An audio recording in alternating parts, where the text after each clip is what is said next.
So yeah, that's kind of that LED strip I was telling you about. Red, white, amber. And I'll just fill in here with a little piece of trim. Yeah, that looks sweet.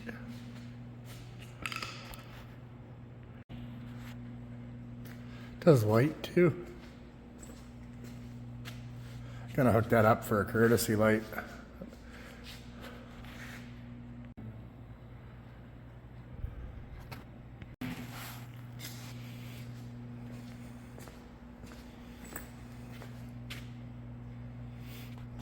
That'll be awesome. Then I can just hook it up to do whatever I want.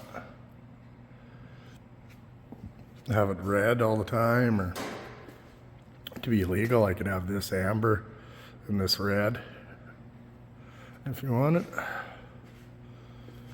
But that's all of it on at once. So it's a tailgate strip, so it's partitioned in the middle.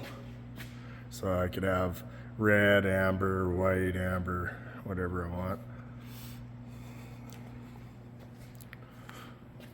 That'll be cool.